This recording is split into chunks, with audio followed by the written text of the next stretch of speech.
Is there a light until you think you have the time to spend living with me?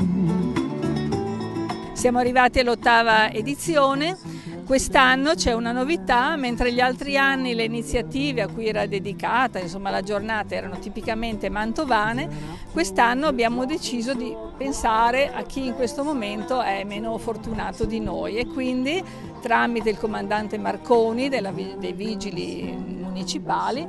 abbiamo contattato i comuni di San Ginesio e Gualdo di Macerata, e tutto il ricavato sarà destinato a loro, e tutti insieme siamo uniti da quest'unica finalità, e credo che sia un segnale bello sia per la nostra città ma anche per questi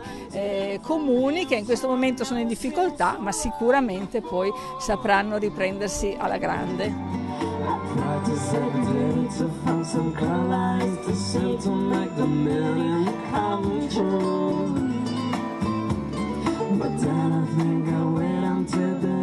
Questa iniziativa è nata grazie al contatto che hanno avuto la Polizia Municipale di Mantova con l'associazione qui degli Aquiloni, e questo contatto è nato perché la Polizia Municipale di Mantova ci è stata vicina, ha vissuto insieme a noi i momenti più tragici, più duri, subito dopo le scosse del terremoto, perché loro sono venuti a San Ginesio a darci aiuto, a darci quelle che ci mancava per il controllo della zona rossa, perché San Ginesio era tutta una zona rossa. Gli aquiloni magari guardiamoli come un futuro che vola, che non si ferma, che seguiamo gli aquiloni e diciamo ok, il futuro di San Ginesio, il futuro di queste zone terremotate c'è e sorridiamo e abbiamo fiducia.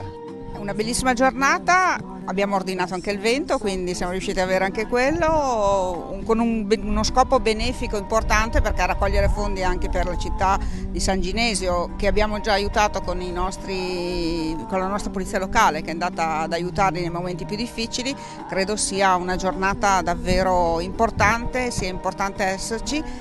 e collaborare, giocare e divertirsi, perché lo spazio merita. Infatti è una bella festa per le famiglie, per la città, e anche l'occasione per ringraziare tutte le associazioni di volontariato, il Centro Aiuto alla Vita, che hanno organizzato la manifestazione. Il volontariato mantovano è sempre molto attivo e molto attento, e poi c'è anche lo scopo benefico della giornata di oggi.